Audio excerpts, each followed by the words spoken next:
Hello. I am here with some Street Fighter. Where do I start? So, I've been playing this game a lot. The Game of the Year list is up now-ish, I hope.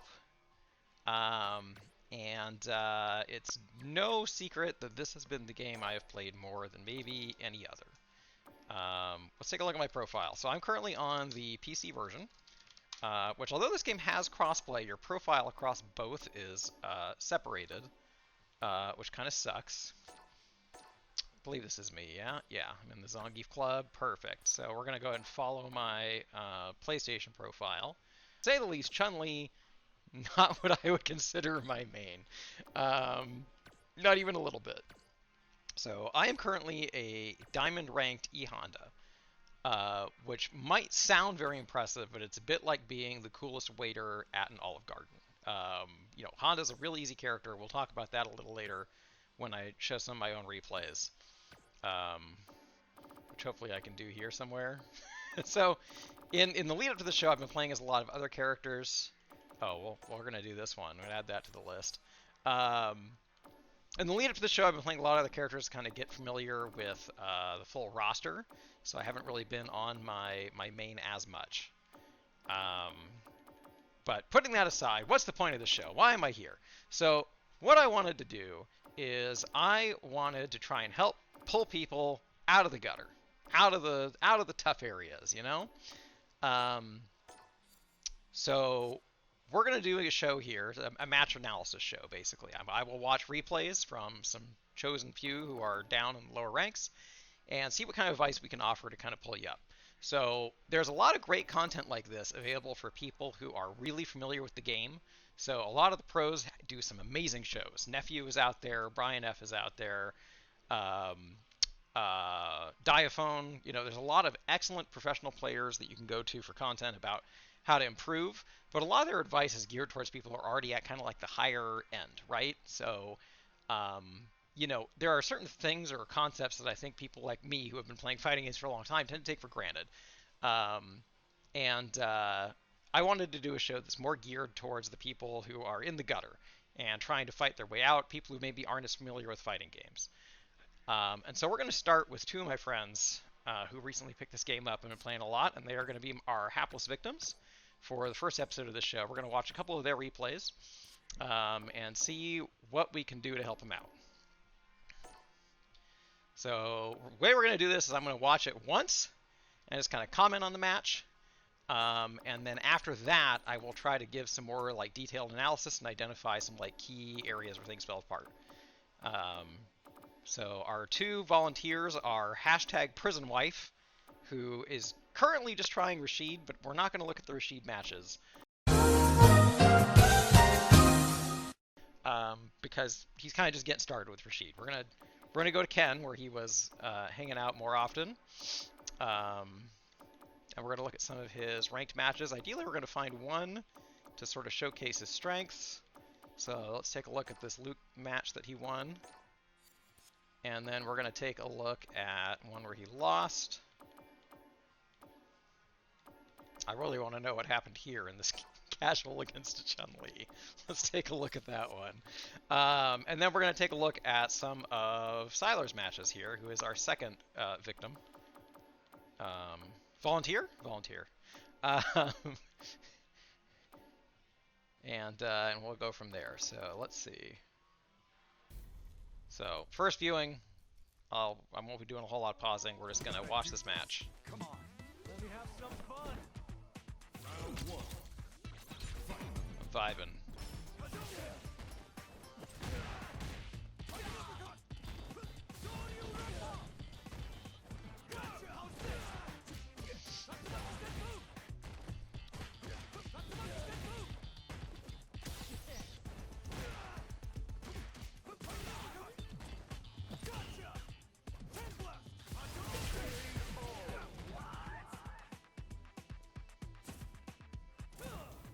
Out of my way.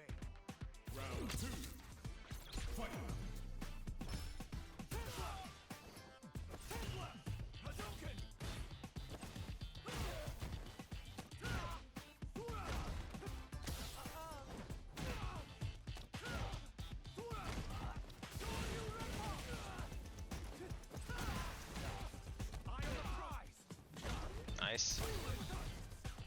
Okay. Alright, alright.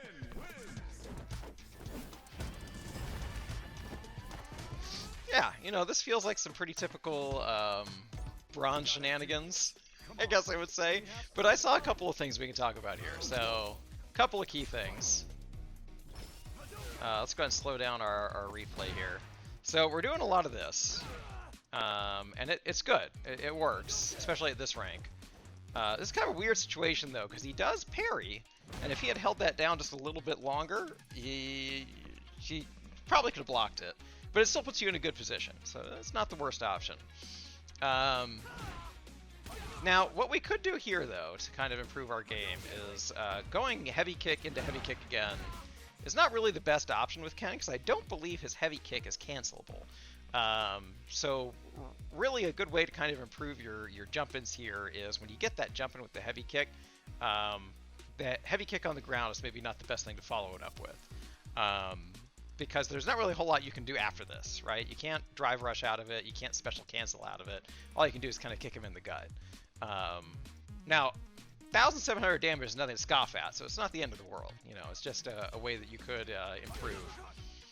What are you gonna do about that? I mean, that's typical like low rank shenanigans. A lot of times people feel pressured or cornered, they immediately go for the DP. So the thing about this one though is he's not spending meter on it, so you actually can get rid of this, right? You can grab him out of this. I think maybe a light jab. I don't know what the startup timing is on Luke. But you know, you're gonna get hit by those sometimes. That happens. We're not gonna worry about that. I don't know what happened here. Let's go back and try to figure this out. So we get hit by the DP, and then I guess you wanted to answer back with a DP of your own. And so you let it rip. But I'm not sure why. Because I'm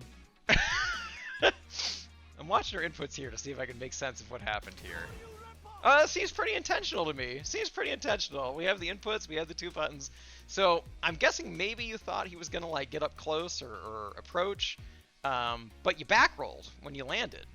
So there's all this space now, which means that a wake up DP isn't really gonna get you much. And we're really early into the match.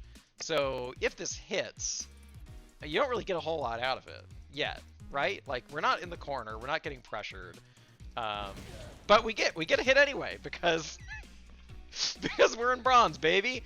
And this Luke, I think, was maybe trying to jump in on you after it was over, but miscalculated or didn't know that Ken does 2 jumps.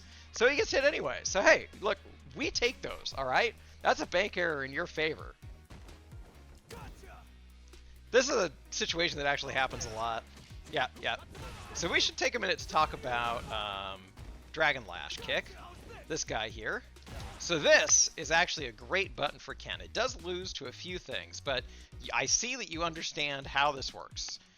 After we get this hit, we go into the lights, and that is a combo, baby. If we get the heavy Dragon Lash as a counter hit, we can get some light punches in. So you do that. Now you go into medium Tatsu. And unfortunately, this actually didn't combo. Now the good news is, you caught Luke pressing buttons, right? We can see, I think he was hitting his down heavy, which I just want to be, for the record, don't do that. Do not be hitting heavy buttons while you're in the middle of getting hit, because the startup frames are going to be long enough that you're probably going to get caught by something, right? We want to hit the heavy buttons when we have an opening or a window. We don't want to just smash those heavy buttons when they're right up close. Anyway, the trick here is the light Tatsu, right? If we do the light Tatsu here, then that combos. Because we hit with light buttons, light Tatsu will combo, but the medium Tatsu will actually leave the startups just a little too long, right? So by the time this hits, the combo's already dropped. But the good news is we got to hit anyway. And again, we take those. So right there, right, what happened there? That time, we did the light button, and we got the medium Tatsu to connect. Right? So why did it work there but not last time? The answer is in these numbers that are popping up. So right here, you are +4. So you have 4 frames of advantage on this guy. But the startup on a medium Tatsu, I believe, is 5. So we're 1 frame shy of being able to combo. Here, we get the light down low, and we are +5, which is exactly enough to get that medium Tatsu. So I guess you actually can, my previous statement was kind of wrong, because you can actually combo into the medium if we get the crouching hit. So that's good to know. I actually didn't know that for Ken. Yep, you know, we're gonna take those sometimes. So that was a good parry there.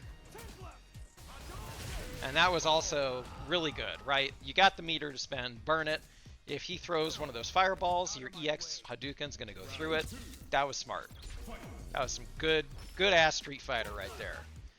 But then we start in the next round, we just walk into a Sandblast for no reason. Okay, that's fine. You know what? That happens. We parry the next one, right? We're clued in. Good. So this right here, really good. You're reading the pace of this match really well, right? So we hit him low last time. You walk up, you throw him, and you've already thrown him a couple times now. So you probably figured he's gonna try to press a button of some kind. EX Shoryuken, invincible on startup. That's gonna power through any button. I wish I could give this one to you, because this jump is actually pretty good, right? Because if he Shoryukens, or I should say a Rising Knuckle in Luke's case, if he Rising Knuckles here, he's actually going to miss you because you're up above him, so if he does the heavy, he moves forward too far. So this jump, even though it's not technically what they call a safe jump, it's a good jump. You know, and if he doesn't do it, then you're going to come down, you'll have an opportunity to land your hit. But yet again, this Luke taps his parry instead of holds it. And so now you get a hit. And that is really more of a flaw in this Luke's play than it is yours. But hey, we end it with a throw again. Love that. But yeah, I mean, overall, we got us a bronze match here. And so this one in some ways showcased the Luke's weaknesses more than your strengths. But there's a lot of good decision making here still, right? The EX Hadouken to power through the potential fireball war to close out the round was really good. We're doing a good job mixing up our options, right? Sometimes we're grabbing, sometimes we're hitting low. And I think that's really important. You know, at low ranks, a lot of people like to rely on the same sort of techniques or moves over and over. Anyway, let's take a look at this Chun-Li match and find out what happened here. Come on. I'm not gonna lose. Round 1.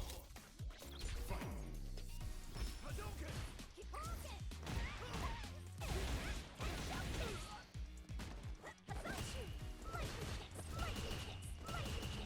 Not good enough. Yeah, I'm seeing some problems. We got some things to talk about.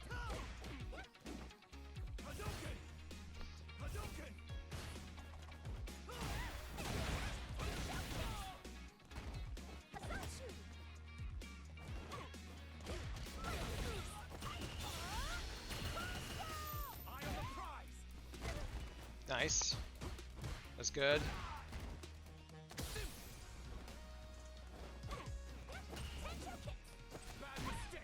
Alright, we got it in the end, but that was a little sloppy.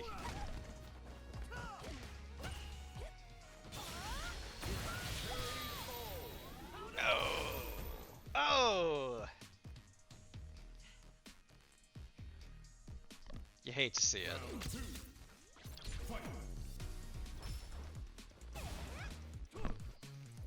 Alright.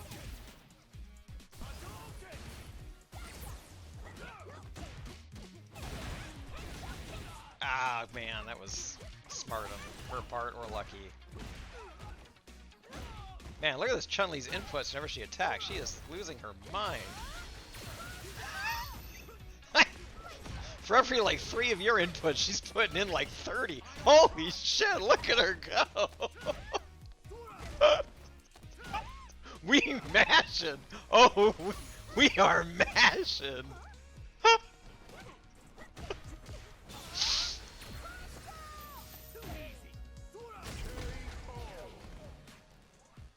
All right, good. We got that one. Can't beat me, and yet I think we lose this one, so we're gonna find out why.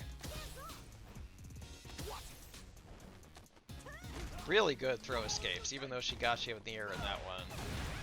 Yeah. You need training. Wow, that's rude, Chun-Li. Oof.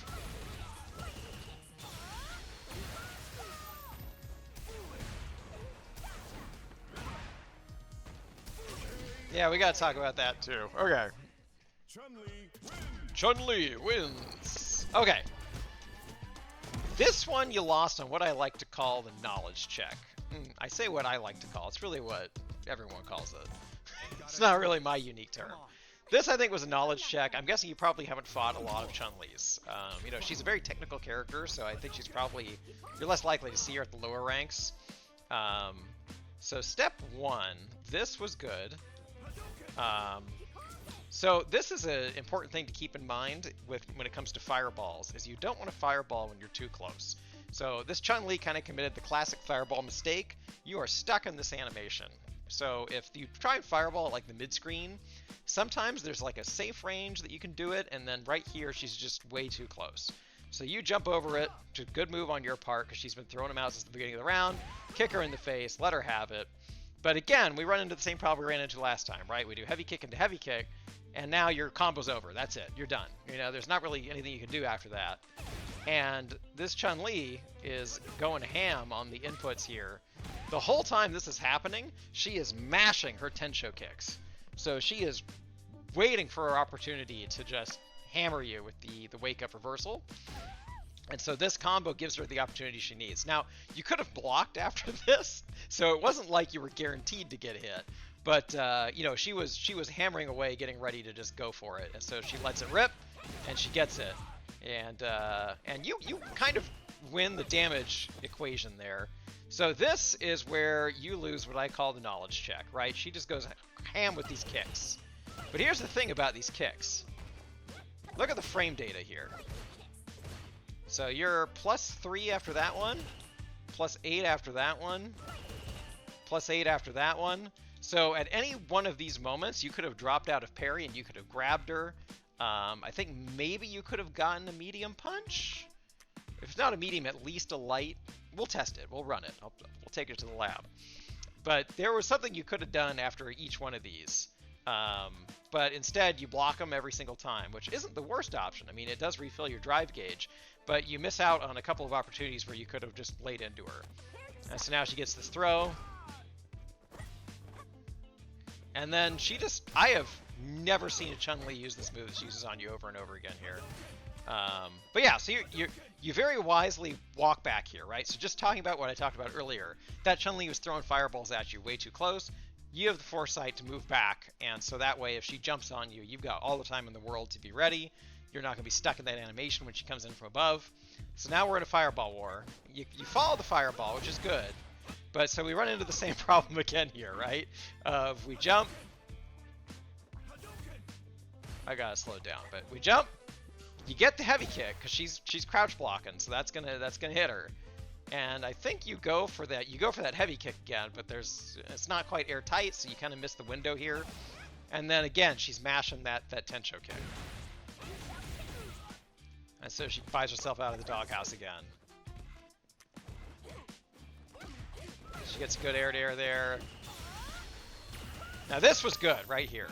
You totally, like, it's not an optimal punish, but we're in bronze, right? We're not looking for optimal, okay? We got a ways to go till we got to worry about optimal. I think like platinum maybe even diamond we start worrying about optimal.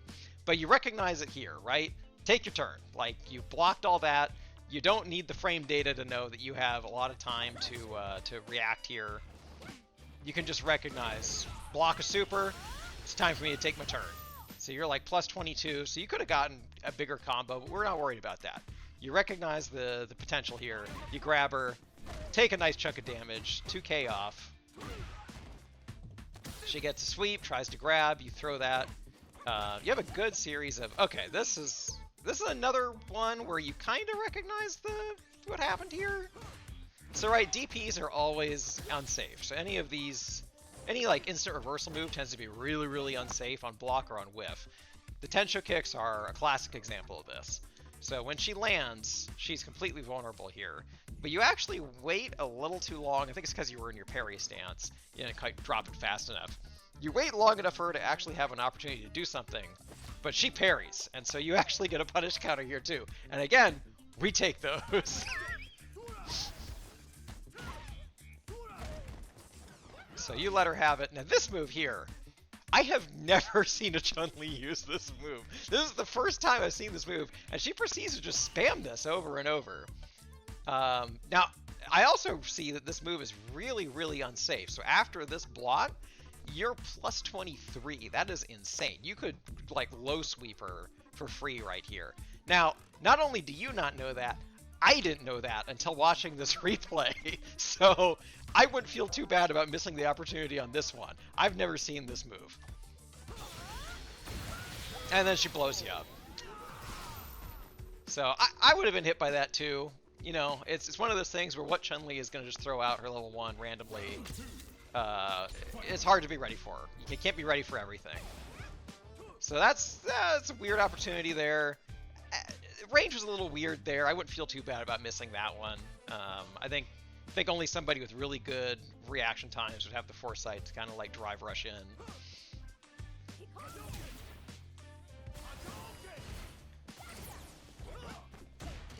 Okay, so I notice, I don't know if this is what's happening, but the feeling I get from this is you like to kind of control the space here with the Hadoukens. And you have the right idea here of like throw the fireball and follow behind it. But if you're going to do that, I would suggest using the light one because it travels the slowest. So it's going to protect you the longest while you're going down. The OD one is great for winning fireball wars, but you're not really in a fireball war here. So you throw this, and it travels all the way across the screen before you're even like out of your animation. And now we're walking forward. So you do have the foresight to jump here, which is good. But you know, if you had thrown the light fireball, you would have been able to follow that, and it would have kind of protected your approach a little bit more. Get some punches there. We didn't quite confirm it into anything, but I mean, we're in bronze. You know, that's going to happen sometimes. So we could have gotten something a little more after that, but that's okay. What happened here?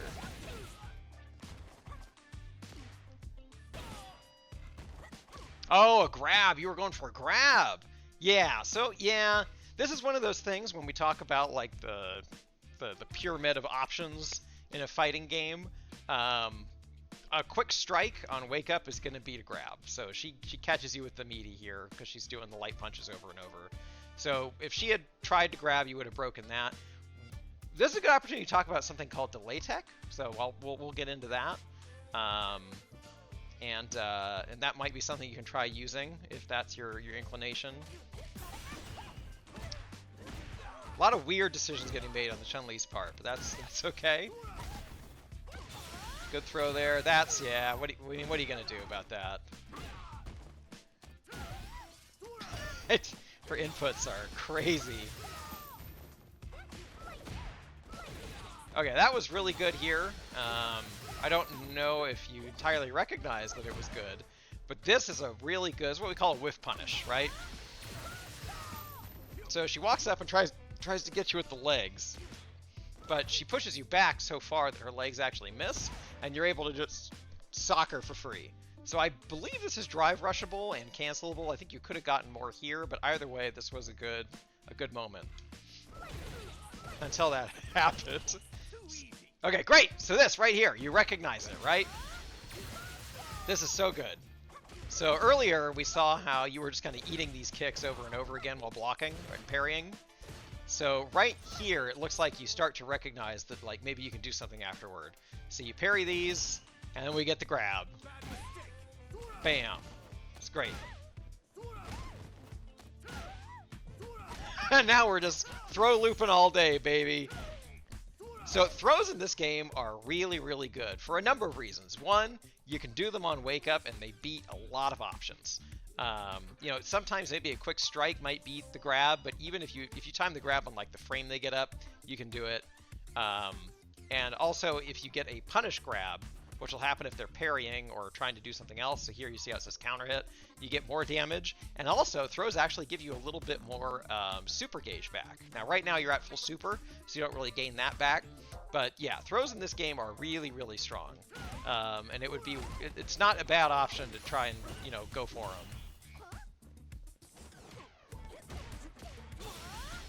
So we'll give the Chun-Li some props here. This is a really good air-to-air. This you can see how this kick kind of covers a wide range in front of her. So it's a really good option if you're trying to catch somebody in the air. So we'll throw some props her way for that. But then, again, we get this random level 1. Now, previously, this worked out great for her, right? She killed you, I think, what, twice with it? Once with it? But this time, you're in the air already. So she's screwed.